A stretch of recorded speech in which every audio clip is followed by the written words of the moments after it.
Thank you so much. I had no idea we didn't have any sound, so thank you, thank you, thank you. Hold on.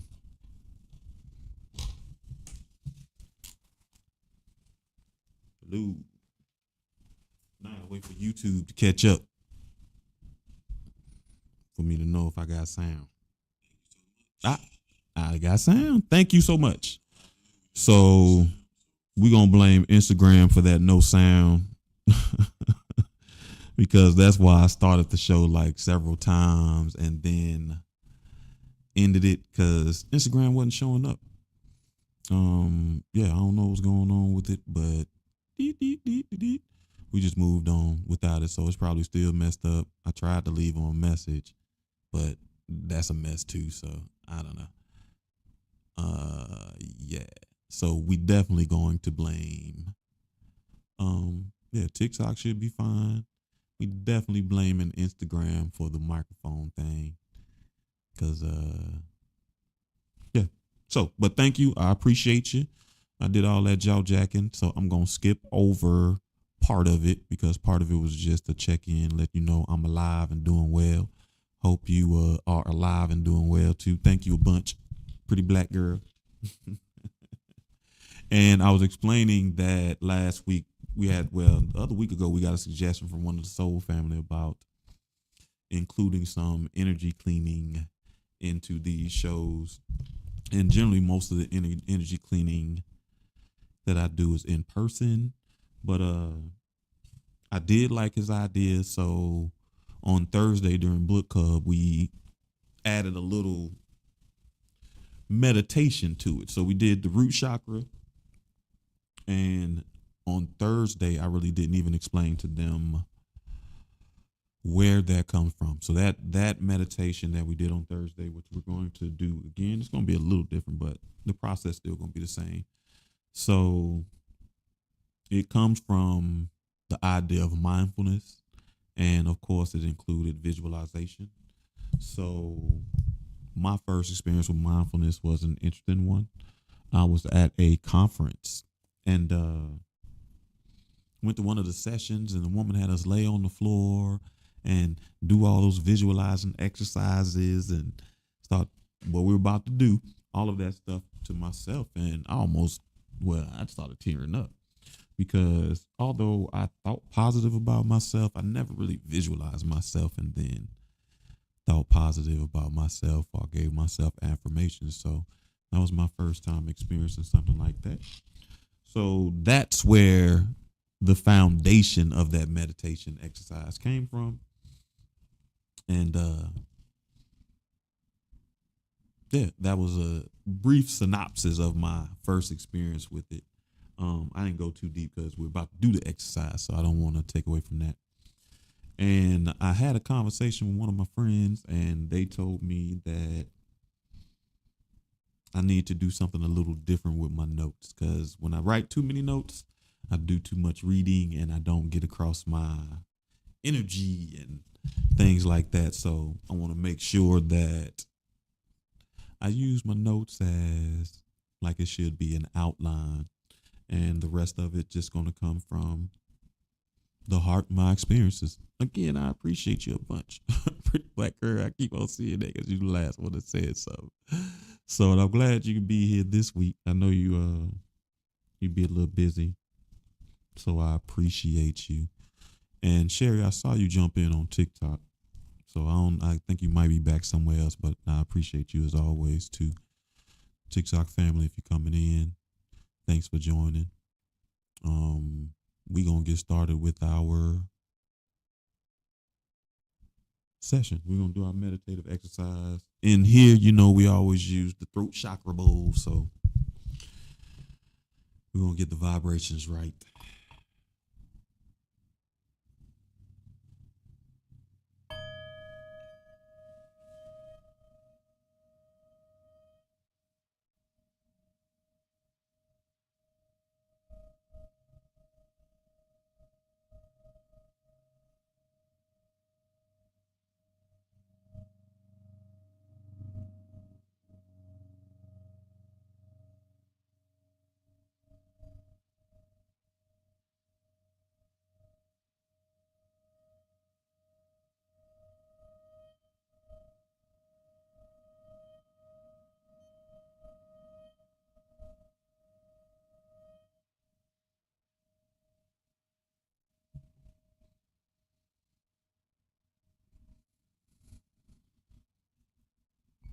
All right, so the new aspect of what we're going to do is going to involve us closing our eyes, but we're going to start with a breathing exercise that I generally do in my Reiki sessions to get our energy in control. So at this point, you can have your eyes open or you can have them closed, but I want you to do this breathing exercise with me.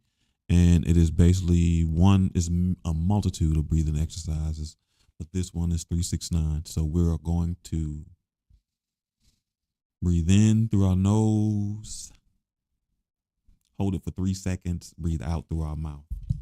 Then we're going to repeat that. Breathe in through our nose, hold it for 6 seconds, and then out through our mouth. And then one last time, hold it for 9 seconds, and breathe out through our mouth. And we're going to do this on my count. So, as a matter of fact, do close your eyes and just listen to the sound of my voice as we go through these exercises. On the count of 3, we are going to breathe in through our noses and out through our mouths. We will hold it for 3 seconds. 1, 2, 3. Breathe in. Hold it for 3 seconds. 1, 2, 3. Breathe out through your mouth. All right, so we're going to repeat that. This time we're going to hold it for 6 seconds. On my count of 3. We're going to breathe in our nose and then out through our mouth. 1, 2, 3. Breathe in. Hold it for 6. 1, 2, 3, 4, 5, 6. Breathe out. We're going to breathe this one more time. On my count of 3, we're going to breathe in our nose, hold it for 9 seconds, and then breathe out through our mouths. On 3, 1, 2, 3. Breathe in, hold it for 9 seconds. 1, 2, 3, 4, 5, 6, 7, 8, 9. Breathe out through your mouth.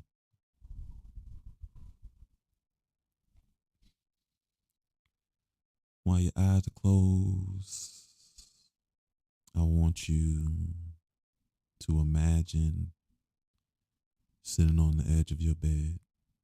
Visualize yourself on the edge of your bed. Think about the smells, the sights, the sounds. Paint a complete picture and visualize yourself bending down and taking off your right shoe slowly and intentionally after a long day. Then you reach over to take off your left shoe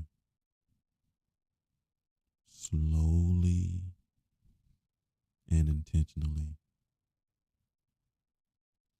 If you have your socks on in your visualization, don't forget to take those socks off too. Now, I want you to visualize you just wiggling your toes, bending them, stretching them, spreading them. And as you spread them, feel the air, feel the space between your toes. As you wiggle them, feel your toes slice through the air giving you gentle resistance as you stretch away from a long day. Now, after you finish stretching, I want you to visualize you standing up, walking to your front door. And when you walk out that door, you see a yard of grass, an open field, whatever speaks to your mind. It can be your front yard. You can walk out to a beach. You can see whatever you would like. And visualize the sounds, the smell, how the breeze feels across your face, how things taste. You can feel it on your tongue. And take 1, 2, 3, 4, 5 steps out into that space, that grass space. And as you're standing there, visualize yourself just wiggling your toes again. But this time you're enjoying the gentlest resistance of each grass blade as it touches the bottom of your foot. Intentionally focus on feeling every single individual blade of grass, each grain of dirt that the grass bring forth life. And wiggle your toes and enjoy that moment for a second. And then I want you to visualize someone you love dearly standing out there in front of you. And as you see them, think about their smell, the feel of their energy, the touch of their hair, everything. And as you see them, give them affirmations of what they mean to you. If you love them, tell them so. Tell them everything on how important they are to you and what they mean to you. Take time to be very intentional on what you want them to know, what you need them to know, what you believe about them, what you know about them. Say those like you need them to fully have these words meld into their spirit, because you do believe what you are saying to them. Now, after you have visualized them, visualize you standing across from you. Visualize yourself looking back at you.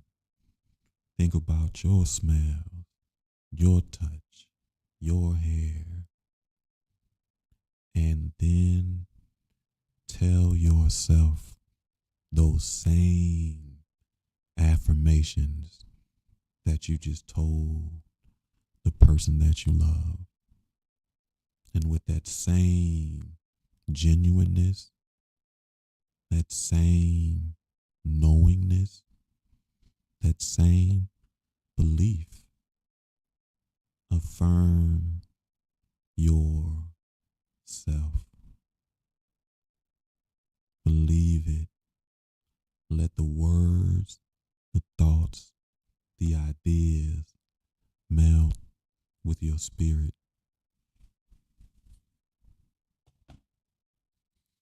And as you do that, I want you to repeat after me and say these affirmations to yourself.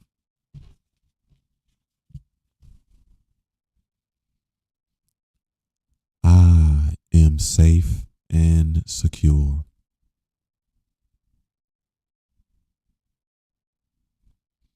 I am grounded and centered.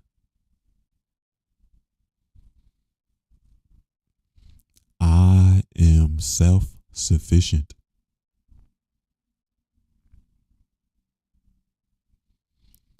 I am financially secure.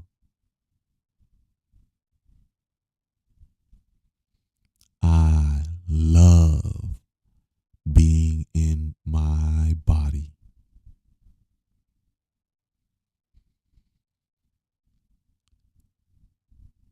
Take one last deep breath.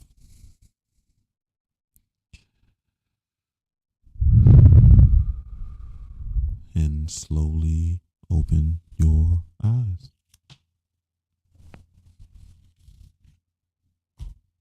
So, welcome back, people. Again, that was just a root exercise for you to try to bring some energy or balance back to your grounding. So if you need to feel grounded, that's a perfect exercise for that. If you're just now getting on and you missed it, you can look at the beginning of the video, rewind back whenever you have the time, or even go look at last week's on Thursday's book club. And we did a similar exercise. Pretty much it was root chakra exercise. So some of the visualization was different, but the affirmations were the same. So do that for yourself. All right. So now we can get this party started.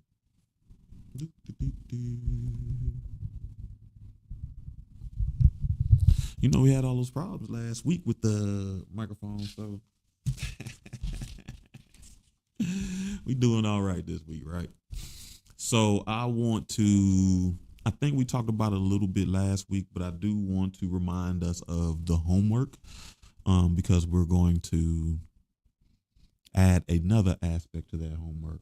So I think the first piece of homework that we were all doing was describing how you want your rich life to look.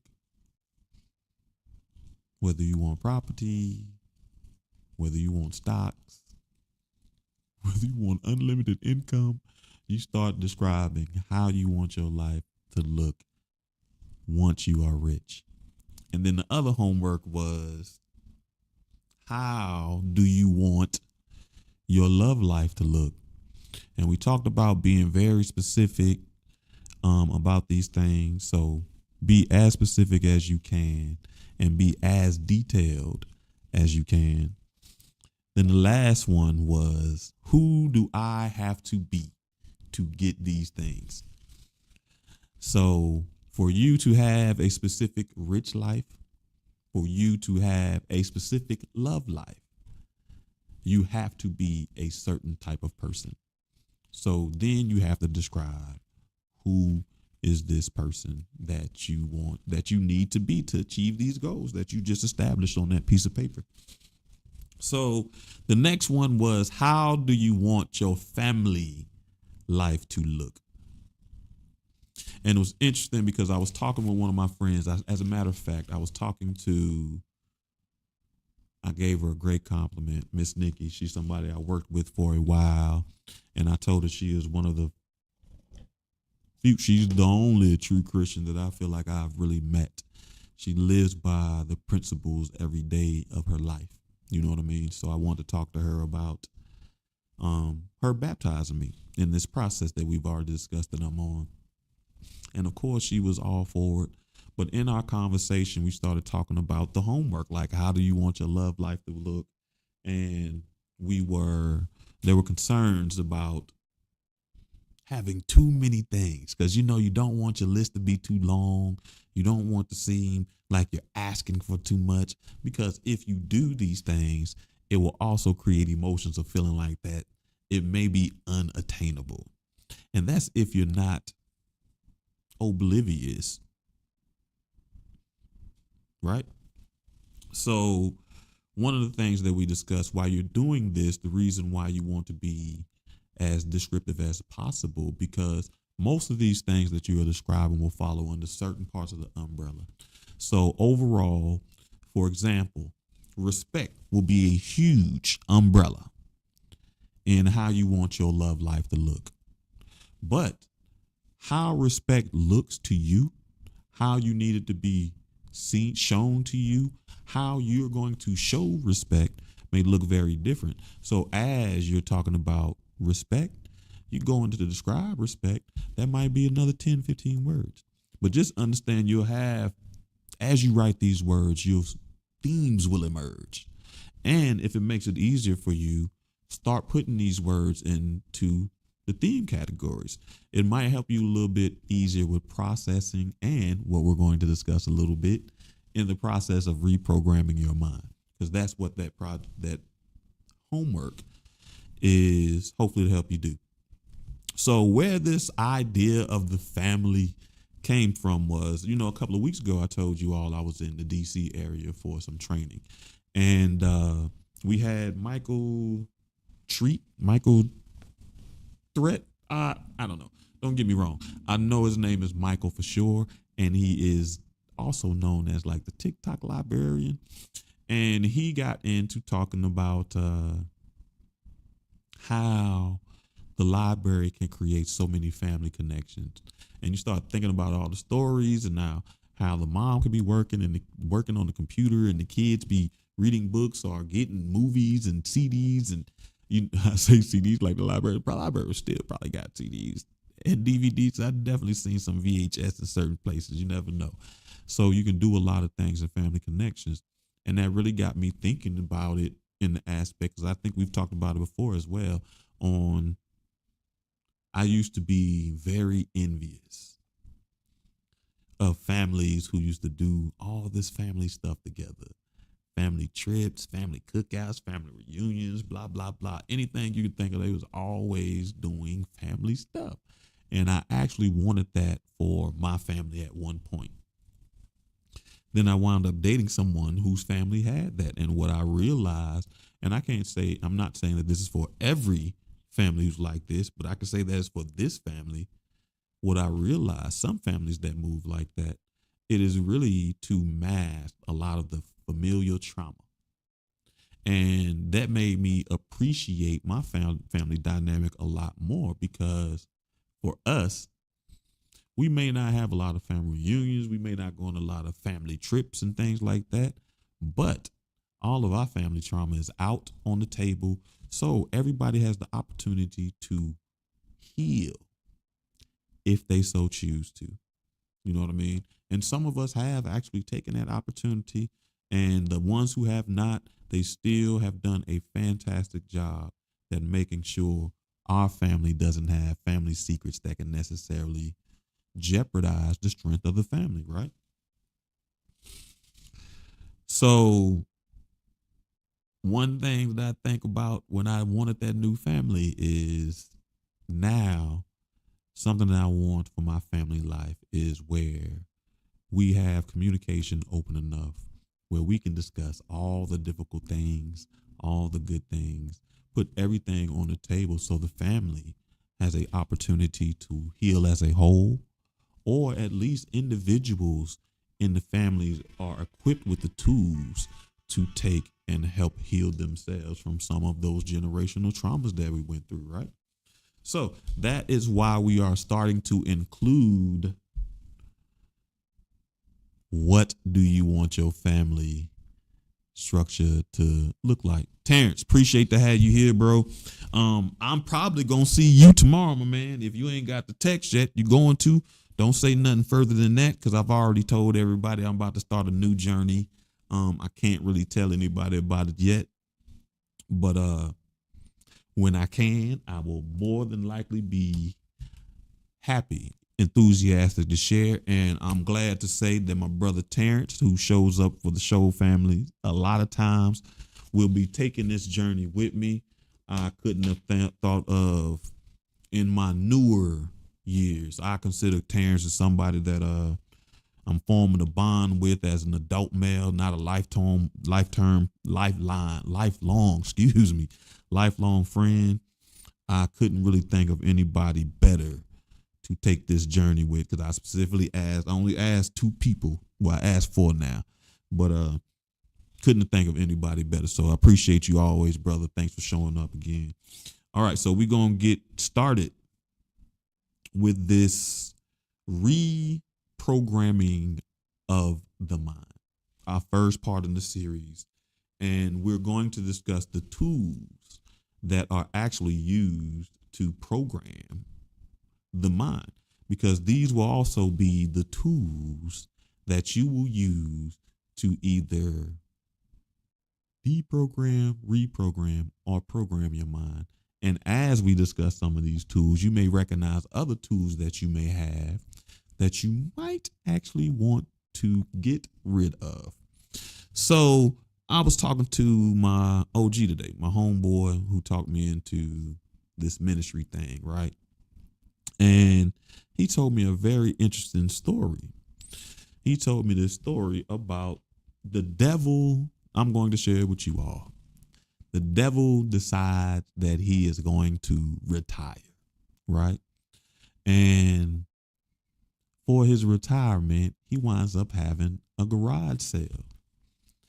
And in the garage sale, the devil says that he is selling all of his tools. They all got to go because he retiring. And the people were buying up the tools like crazy. They was buying up famine. They got plague, pestilence, disease. They got all of those things. And then there was this one lady that walked in and she said, I noticed everybody. She's like, you really selling all of your tools? And the devil said, yep, I'm going to retire. I'm selling all of my tools. And beside the devil was a bag. So the woman said, so what's in that bag? He was like, oh, this bag here, this bag's not for sale. And she said, you going to retire, right? I said, yeah. And she said, you selling all your tools, right? He said, yeah. He said, so I want in that bag. I want what's in that bag. And he was like, nah, this bag's not for sale. This is my best tool in this bag. So the lady says, I'll do whatever you want to get that bag. And the devil says, you do whatever I want to get this bag? And the lady says, yes. And so he says, well, since you're willing to do whatever, I'm going to just give you the bag. And he gives the woman the bag and she runs home. And when she gets there, she opens the bag. And when she opens the bag, do you know what his best tool was? self-doubt. So yeah, self-doubt is where your physical mind tells your spiritual mind you're not deserving of certain things or you can't achieve certain things. It is definitely a type of programming. So that's why we started off with that. All right. So one of the main ways that the mind is programmed, we're going to make sure you know how we do here. So we cover definitions. This first part is really going to make sure that set the foundation of the terms and the topics that we're going to cover so that we're all moving with the same understanding instead of us all bringing our own interpretation to the words. I want to establish the definition so we'll understand how we're moving forward because we'll be moving forward under this definition. So the first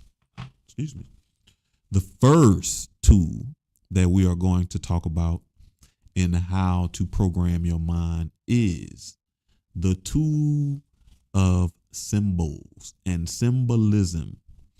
So for the sake of our conversation, symbols are simply a mark or a character that is used as a conventional representation of an object, function, or process, right? And symbols are used in so many different ways that they are ingrained in the social fabric of society. And many cultures use symbols many different ways.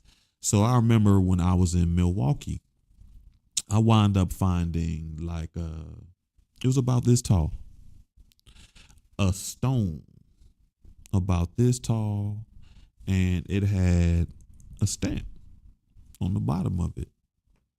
And I wound up turning it in after I looked it up and found out what it was. So for what I had found was a sigil, and it was the family's, I forget what it's called, but the family's sign. So the symbol for his family, they could stamp the envelopes, they can do whatever, and everybody knew that that was the symbol for his family line.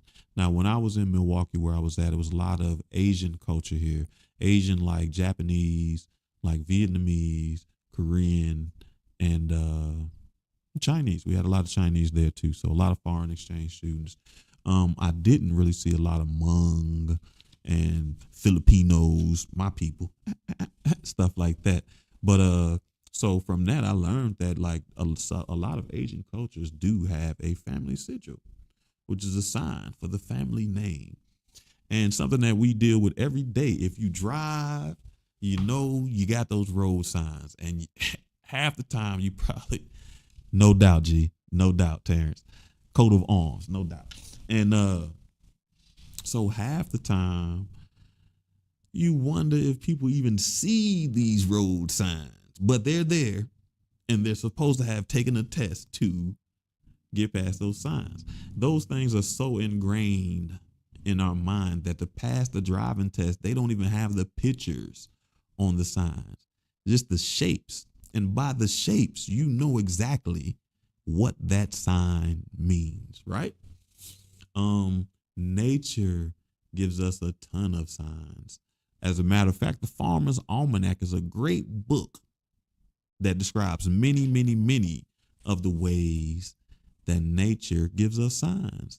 A simple way, as a matter of fact, it's cloudy outside for me right now. Gray, dark clouds. So generally, when you see gray, dark clouds in the sky, that is a sign that rain is near. Signs just happen to us all the time. So now we want to discuss how symbols are used to program the mind, right? So one way that symbols are used is to convey ideas or beliefs. You see a lot of this with religions. For example, a lot of times you see a cross for Christians or the Star of David. Excuse me.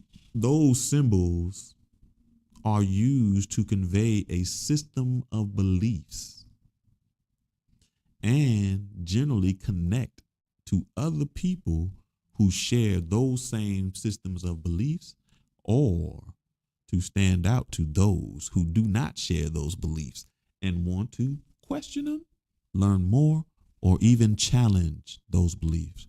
But it is a symbol that shows a belief system.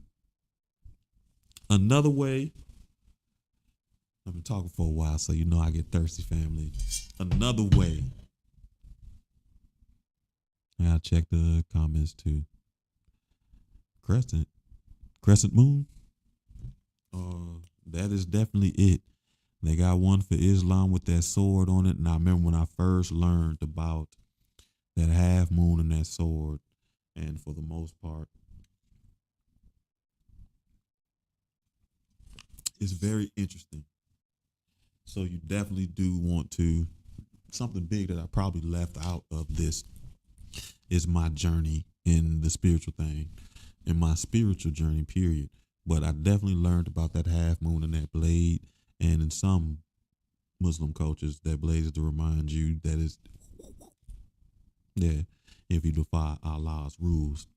But another way that symbols are used to program the mind is to improve readability and organize thoughts and ideas.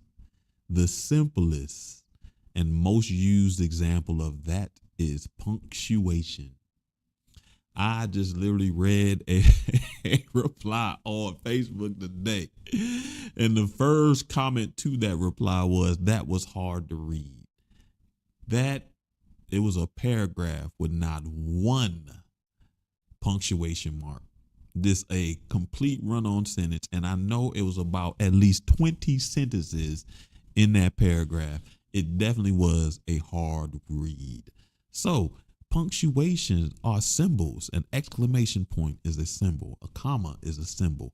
Semicolon, colon, period, question mark. All those things are symbols that help us to organize thoughts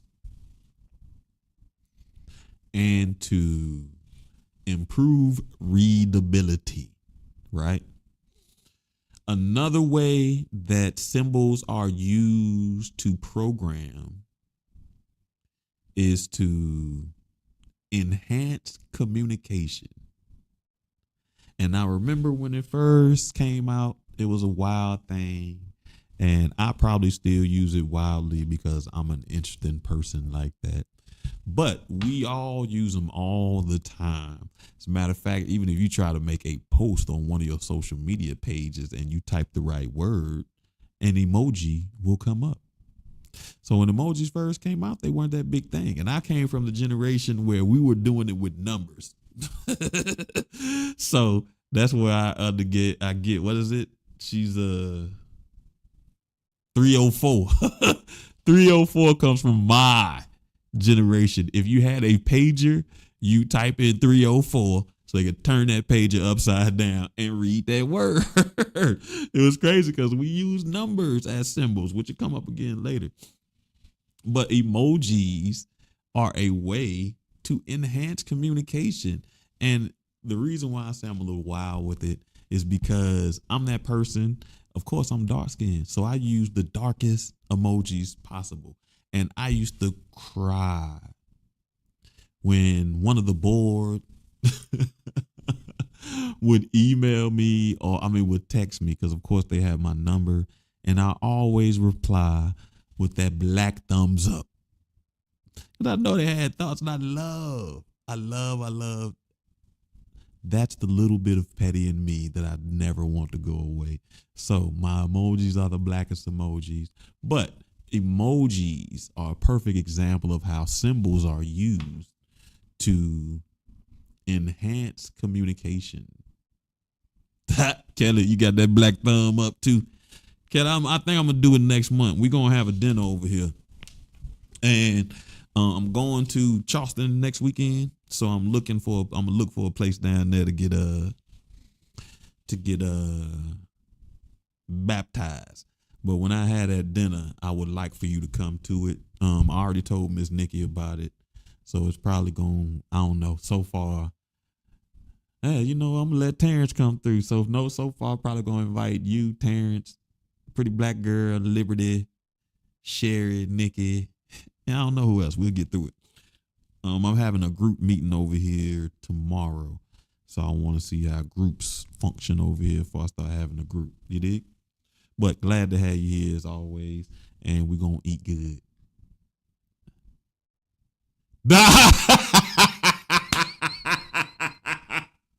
I'm sorry, I'm laughing. So if you can't see, Kelly says she knows what board I'm talking about, and she knows exactly what board I'm talking about because Kelly and I used to work together. And man, when I was being a little bit of a Dennis the Menace, I enjoyed telling her and Nikki all about it. So when I started using them black emojis on my board, we had a good time at work that day.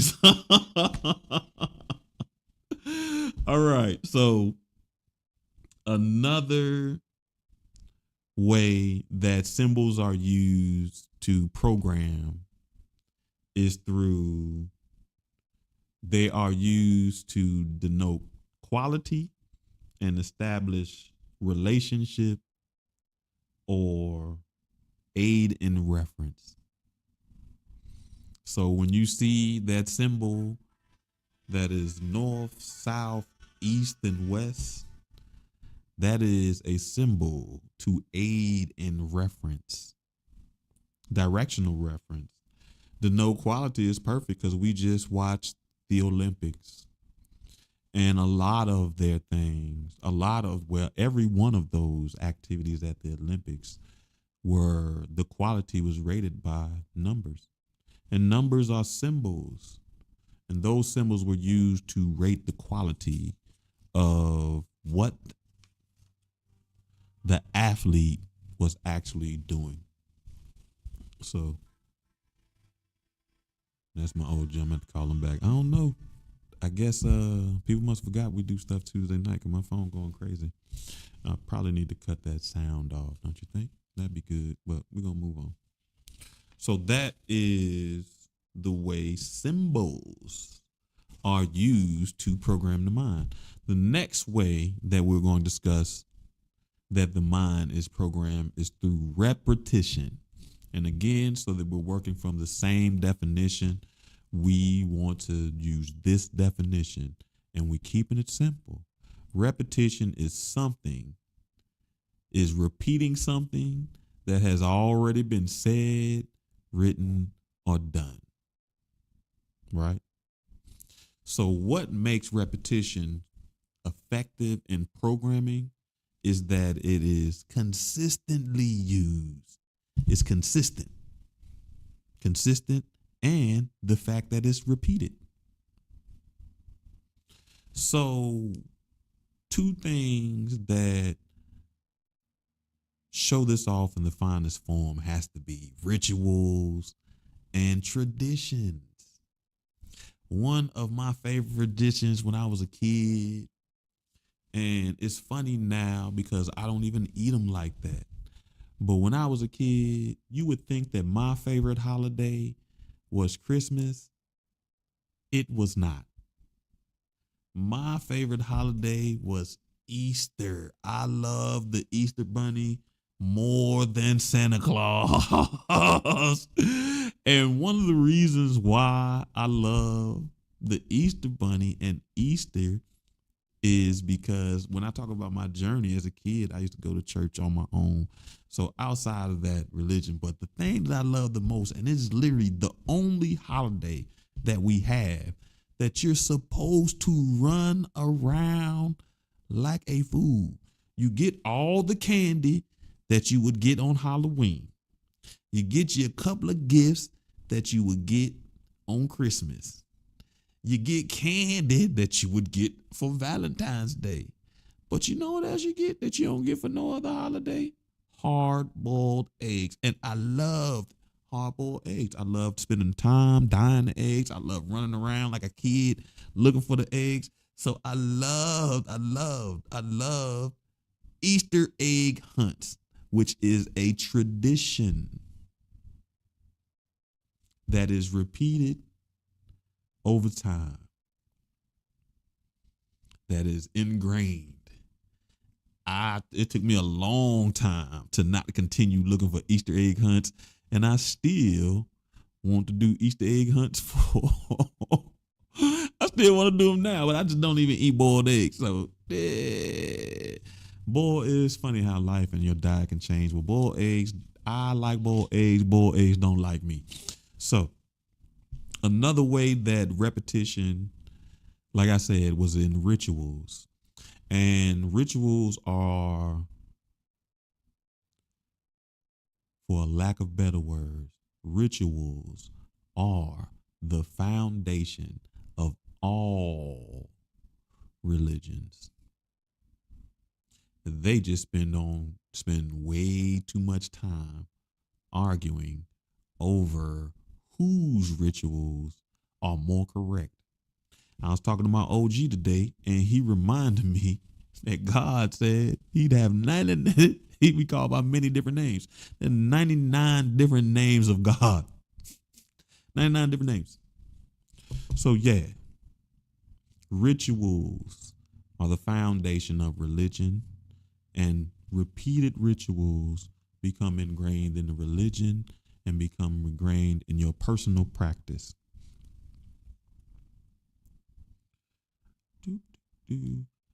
Lastly, repetition is the keystone for learning.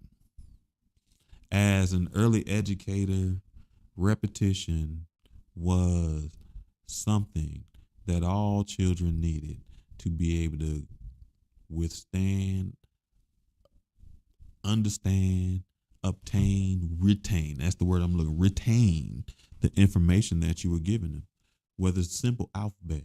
And how many times have I had to say the alphabet with children? My favorite thing to repeat, and I loved. You never looked at Easter like that because you wasn't a kid that didn't like all the holidays. I liked them all, so Easter covered them all. So I'm like, man, where's Easter? True story. Speaking of Easter, my brother is the one that told me there was no Santa Claus. My brother's 6 years older than me. And I was cool when there wasn't no Santa Claus. Because I think I probably snuck around, caught somebody, you know what I mean? Something was looking fishy one night. But then he told me it was no Easter bunny.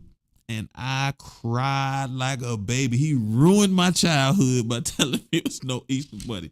That's how much that tradition, that ritual was ingrained in me. So, let me see. Another way, the third way that the mind is programmed is through trauma. And so that we are working from the same definition, like with the other two words, we're going to use this to define trauma. We're going to keep it simple and understandable. It's deeply distressing or deeply disturbing event. And you may be aware or unaware of the trauma. How trauma programs is one, through re-experiencing that trauma. A lot of times we can re-experience trauma through our memories. For a lot of people, their trauma is relived regularly because they are stuck in their head and lost in their memories. Memories can have you reliving that trauma daily. Another way is through our dreams. If you notice and you can't sleep like that, or you having nightmares, sometimes those nightmares are a reflection. I appreciate you, Jay, as always, black man. I appreciate you. That's another brother from the tribe that me and Terrence, you know what I mean, that we're part of. So I love these brothers, you know what I mean? They definitely create a safe space for me to be able to communicate a lot of different things. And they definitely provide me with tools and the support to help me grow as a man, you know what I mean? So I appreciate those brothers. I always give them a shout out, right? Um, Another way that trauma programs the mind is through emotional detachment. So I remember, I think I even told this story. A lot of times we think about emotional detachment as far as in relationships, but I'm gonna give you two examples of emotional detachment that is trauma based that you may not even think about that. So I remember I dated this girl and she called me one night. She called herself going out with her friends and having a good time. And she did. And she called me that night and she was so distraught.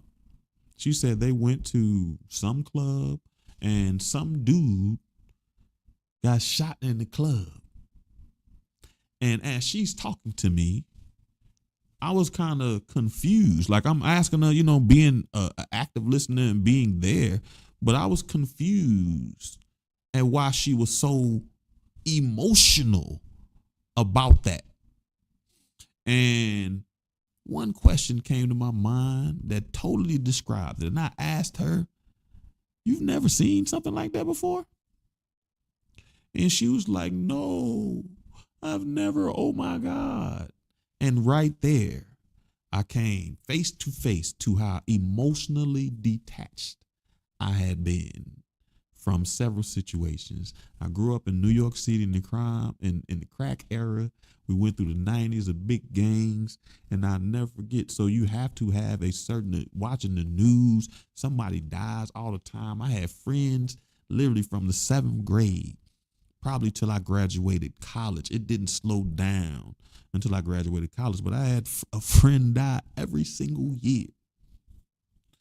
So to survive all that death and destruction, all that stuff that wasn't normal, to make it be normal, because I was in that environment, I had to emotionally detach from that. Another perfect example of this is teaching. One of the reasons I stopped teaching in the classroom is this right here. They don't really talk about the emotional trauma you get from being a teacher. Imagine you got these kids that you've worked with all year. I've had my kids, I taught them so many things. They literally thought that they could fly. They would jump off chairs and flap their arms like birds because they really believed that they can fly. I had them writing sentences, full things, invested all this into these children, all my love, my time, my energy. I've done so much, build relationships with their families. We're connected. And at the end of the year, they're gone. And I may never, ever see these children again. They become skeletons in your mind that you can only visit in your memories. And I was like, yo, I cannot go through this year after year, decade after decade. So when you see teachers who have been in that field for that long, please believe there's a certain level of emotional detachment that they have to be successful in that field. Because to deal with that trauma of loss and gain every single year is very, very tough. So they have to create a certain level of emotional detachment. Another way that trauma programs us is through increased arousal. A lot of people use this term a lot, and they use it loosely to describe their behaviors. But I really do want them to take some time and see if they are actually night owls because that's how their circadian rhythm moves, or is it trauma based? Because trauma programs through increased arousal. And a perfect example of that is I can't sleep. And it always is obvious that it's I can't sleep when you're thinking and you're stressing. But sometimes you're not thinking about it and you're not stressing about it, but your body has already incorporated that trauma into it that is affecting you and you can't sleep. The last way that trauma affects you and programs the mind is through adverse changes in your thinking and mood. You see this one a lot in dating. People will go through an experience. They will give their mate everything that they had, all their love, all their loyalty, all their time. And for various reasons, their mate didn't value that. And you know what these people do? They have that adverse change in thinking and mood. And instead of saying, I'm not going to do that with that type of energy or that type of person or in that type of environment, they say, I'm never going to do that again. That is a trauma response. That is a sign that trauma has programmed your mind. And as a matter of fact, where you had courage and confidence, it has replaced it with fear. Right? And the main thing about these is they may not show up for years. So you would think the trauma and event can happen yesterday and you're dealing with it now, tomorrow, today. But that's not always how it happens. You can have the trauma 10 years ago and the effects of it show up. Stress is like that. You can start stressing 10 years ago, but it might not give you a heart attack till year 11, right? So understand that these things may not show up until years later. The last one that we're going to talk about tonight, and I know we went over a little bit, but that's all right because I started always. Brother, do you understand how it is? Age 18 to 25, man. Hey, OG gonna love to meet you, cuz I can't wait. I told him about you today, man. Terrence is somebody that I think, and it's gonna sound crazy, but we all have different gifts, and this is something I conveyed to him. You know what I mean? I don't know if this is gonna be a reminder, but we definitely talked about it in the group. But I think Terrence is one of those dudes who he is a perfect example of a true example of a Grim Reaper. So we've talked to brother about being a death doula.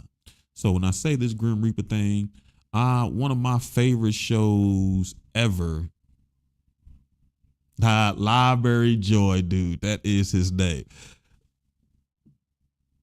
Oh God, excuse me. One of my favorite shows ever was this show called Dead Like Me. And they gave me a new perspective on what Grim Reapers were. So in this show, people would pass every episode. Somebody's going to pass every episode. But what their job was to go to the person, get the soul out before they pass, so the soul doesn't have to carry that trauma into wherever they go on, to the life beyond, their next life, whatever's next. Because they ain't even try to pretend like they knew what was next. They just see the people go to a light or to some dark and they just go do their thing. You know what I mean?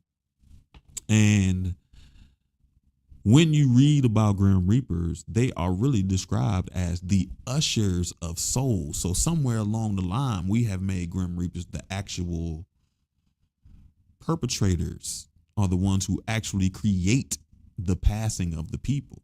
But no, their job is to usher the souls. And I haven't met a man that has been as good as Terrence is at ushering souls. He has a very good knack of being around people and supporting them in their last days and giving them those last bits of joy, love, and laughter that they need. So that dude is very good for my brother. My brother's a monster with that. He help you train. He's, as a matter of fact, I don't even want to limit my brother to death, but he is fantastic at helping people transition in death and life, right? So the last way that we're going to discuss tonight is through the power of suggestion. So how we are going to, we're going to make sure again that we're working on the same definition.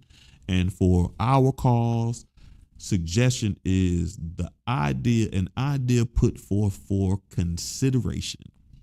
It may be conscious, it may be unconscious, but it is a new idea put forth for consideration, thought, right?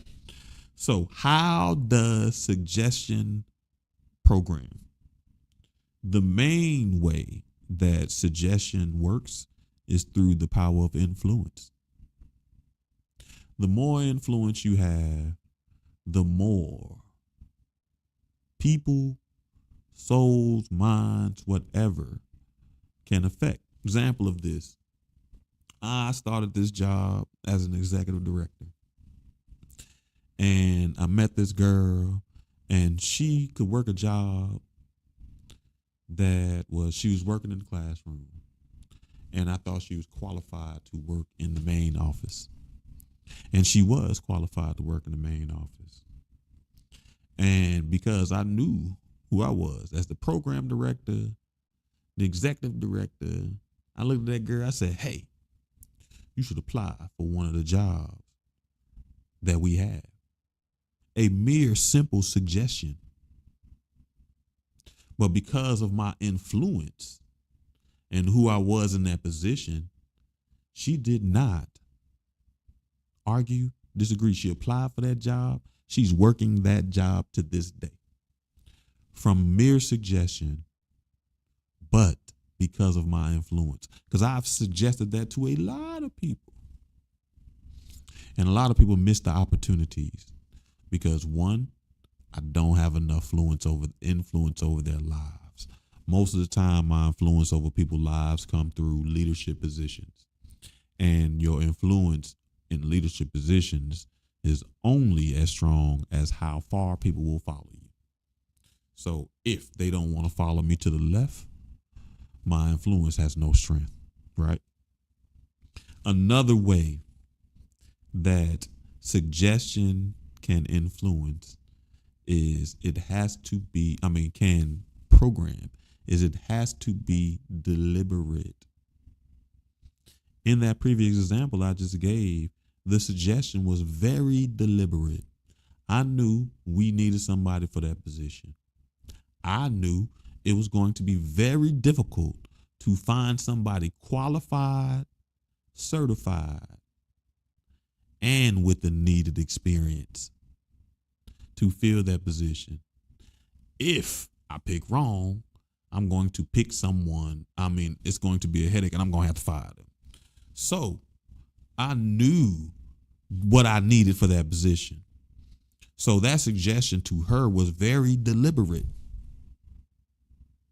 It was thought about it, and thank goodness mine was well intended and it actually worked out for the good, because all suggestions are not well intended, but they are deliberate, right? Another way that suggestion works and affects us is through observation. We don't have to experience everything to know it ain't gonna work. My favorite line is, I don't have to smoke crack to know crack is bad for you. You don't. You've seen the life that they've lived. You didn't have to live that life. The suggestion of just observing that lifestyle allows you to incorporate and program yourself in a way where you don't have to experience that lifestyle, right? So observational is a way that suggestion works.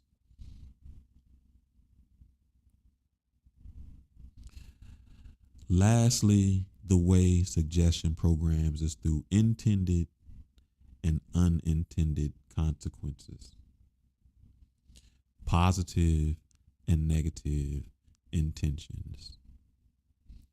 This is when those people say things like, beware of wolves in sheep clothing, because people have various intentions. And the rough one that people really, really struggle with is unintended consequences. One of my favorite quotes my mother taught me when I was a kid, and I say it all the time. You've heard it on this show a million times. The road to hell is paved with good intentions. People can have the best intended consequences, but they did not make space for these unintended consequences, right? And these unintended consequences can create somewhat of a personal hell, and for some, a group hell for others, right? Well-intended decisions that have very, very, very, very extreme unintended consequences. So suggestion works through intentions and unintentions, right? So what does this all mean? Why are we talking about these four things? These four things are four major ways that we are so programmed through society, through our systems, whether it be marriage, whether it be hospitals, whether it be the educational system. Each one of these systems use these things to program you to function in a certain way. And when these things use these tools to program you, you are no longer functioning under your own fruition. You are functioning under the control of someone else's ideas, right? So one reason we're talking about this is to bring awareness to these tools and these items and these things that are used to control us, because these are the same tools that we're going to use to regain control of ourselves so that we can be emotionally, spiritually, mentally, and physically free, right? The other reason we're talking about this is what I just mentioned lightly. It is tool gathering. We will need multiple tools to free ourselves. And they all won't come as hammers and nails. As a matter of fact, there are 12 jewels of life. And each one of these jewels are a tool, but only 3 of them can be bought: freedom, justice, and equality; food, clothing, shelter; love, peace, and happiness. And only food, clothing, and shelter; knowledge, wisdom, and understanding. The last 3. So food, clothing, and shelter are the only ones that can actually be purchased. The other ones are tools that you need to exercise and develop for yourself. And those are the 12 main tools that you'll need to be successful in life. And we're not even discussing those. We're discussing the ones that are used to program us: trauma, repetition, suggestion, and symbols. So we are gathering our tools because these are the tools that we will need for freedom, right? And then the other reason we are discussing this is so that we can get back that control. One of the things that we talked about is that we are equipped with everything that we need to get freedom. God equipped us with it. The universe, whatever, the God within you, that universal energy that keeps you connected, has all the tools that is necessary to free yourself. You just may not even realize that it's a tool being used against you. So you're going to get that tool and we're going to get back control, right? So that is why we're talking about all this. The purpose, once we get through the end of this series, is we should be equipped with several different tools and several different ways to help program our mind, because we're going to have to go through a process of reprogramming. Masir, so glad to see you, brother, and caught you just in time because it's almost the end. And I did your thing again. We did the root chakra again, the root chakra meditative exercise. Next week we'll move on to, we'll come at the root, solar plexus. No, what's that? The root? Sacral. I always mix that up. I got this thing about the solar plexus that I always work on my solar plexus. Everybody be having stomach issues and stuff like that. So glad to have you. We used your idea. I told everybody it came from one of the soul families, so everybody know it's you. I wish you lived closer, bro, because we're gonna have us a soul family dinner, and I definitely would invite you. But within a year or so, probably next year for our second anniversary, sometime after that, man, Jesus Christ. We are gonna try to have an event to try to get everybody together so we can meet in person. You know what I mean? This soul family reunion or something of that nature. So glad to have you here as always. Doing very good today. Put on my sports coat. Yeah. So last of that was to get back control so we can get free. So in closing, we're gonna wrap this show up. Like I said, glad to see you. Next week, I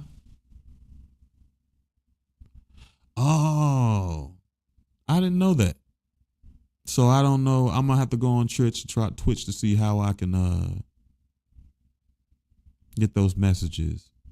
Because I know I noticed that I didn't get a notification because I figured you would have tried, but I appreciate you, brother. If you had that problem, if you ever want to do send me a message, man, it's, we on YouTube too. But I'm gonna work on Twitch to try to figure out what's going on. So if I do get messages, I can do my thing. But I appreciate your effort. So next week, I will be in Charleston looking for some symbols. So I don't know how that show is going to be. It is not like the big conference where I know I won't be on. It's just a work day. So I'll get done and I have the time in that evening to do something with you all. I don't know if it'll be as organized. I do want to start carrying on into our series. So my idea and my intentions for next Tuesday's show is to go deeper into symbols. So all that we talked about earlier today was just a surface level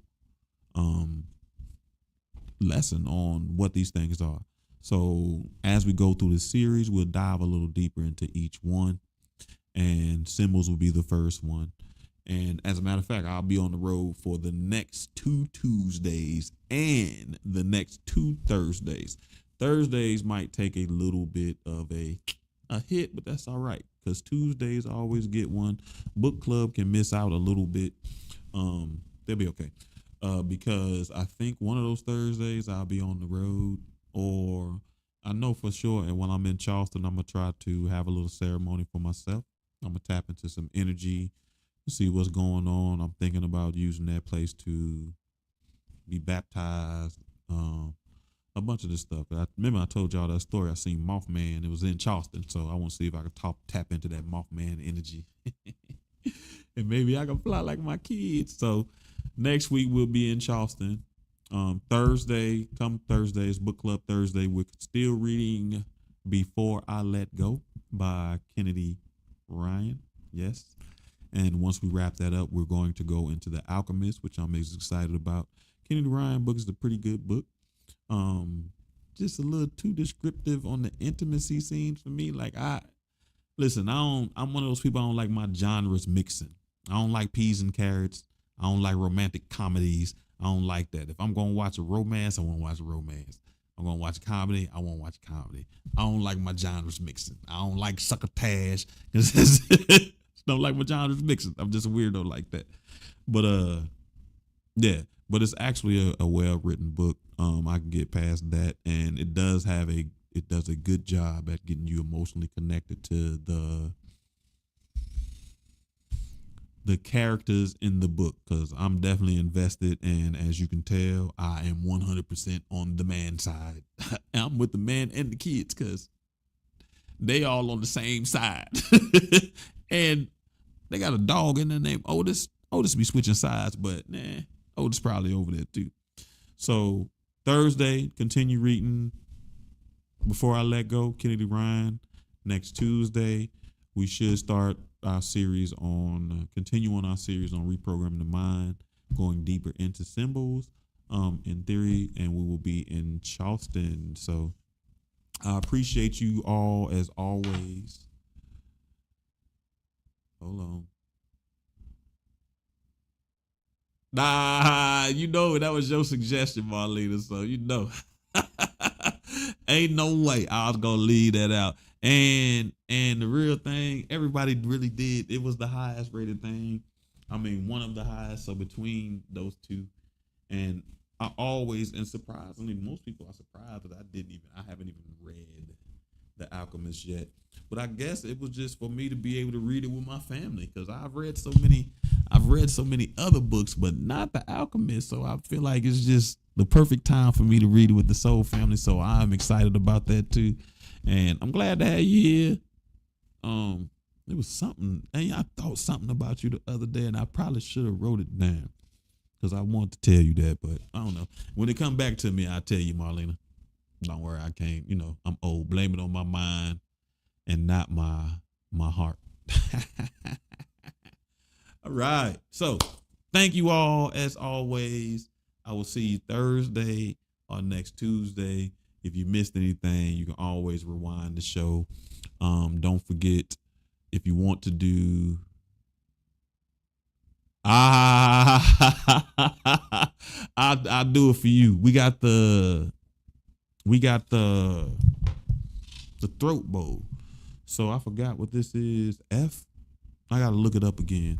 And as a matter of fact, Jay, I forget his name was letters, but guy named Jay that came in SIMSJAE. Yeah, that guy Jay.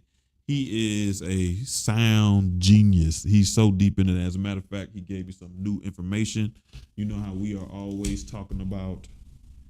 Oh, it fell on the floor. The healing frequency is 432. He told me what the love frequency is, and it is 586 or something like that. I can't see it now because it's on the floor, so forgive me. But I'll tell you what it is. So we're gonna start listening to some more sounds at that frequency. We want to feel love. But generally, my whole playlist for Reiki sessions at 432. So we're doing some healing. But this the small bowl, throat, and I think is F. I don't know.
That's it for you, brother.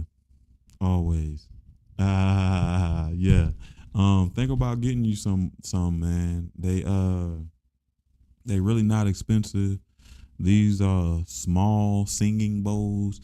You can find you one. The ones that get expensive, that big yellow one I got, they can get expensive. They can definitely be $100 for each bowl, and of course it's seven, so you can pay a grip. The cheapest I've seen a package for about $300-400, but get you one or something for yourself. I'm thinking about getting them little tuning fork things too, but I started with one.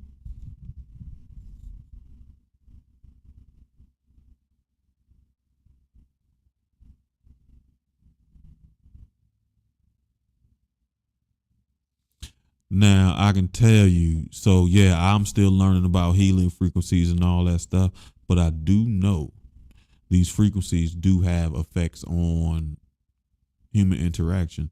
For example, they like a lot of music, we call it 808s. They have drum bass, drum do do do do do. And Jay, the one who even mentioned it to, that's the sound of war drums a lot of time from somewhere in his lessons. He learning more about the concept. That's the sound of war drums. So that 808 bass, that do do do do do, that's generally drum sounds that's going to rear you up. We even talked about in our Monday Night Men group, we even talked about how at clubs, if a DJ is not necessarily aware of how the frequencies move people, he be playing fight music before everybody about to get out the club. So a good DJ around 12:30, definitely about 1 o'clock, he still play music that you can dance to, but it don't be that fight music because people leave the club and want to fight, leave the party and want to fight. So we're gonna learn more about healing frequencies together, brother. The frequencies. Yep. So I definitely say the frequencies are at a vibrational level for healing. So pay attention to the frequency. Now, also, because what we talk about, the power to control that is still in you. You know what I mean? So the frequency alone is not enough. Make sure that you're doing some affirmation. You're taking time just to think about yourself, or even one good way to actually work with like healing music or the frequency of sounds is actually visualize yourself feeling the sound waves, because you know sound moves in waves, period. You know what I mean? You learn that scientific law. It ain't even a theory. Sounds move in waves. We just not vibrating at a way to actually see those waves. But you know, if you stand close enough to a speaker, you can feel the sound waves. So you already know how to experience that while you're listening to that. Imagine yourself incorporating those sound waves into your spirit, into your body, and that's going to help, because the power, you know what I mean? The power still resides in you. Yo, with great headphones, it is a game changer. Man, I promise you. Yeah, that's one reason why I won't. I had to pull them out. These old raggedy headphones I got, I will not get rid of them because they wound up being great headphones. And I bought some new ones, but I'm probably gonna get some new ones, right? Because quality headphones does make a difference, brother. All right, family. It's been great. Your boy got to get some food. We see you Thursday, or we catch you next week. Love.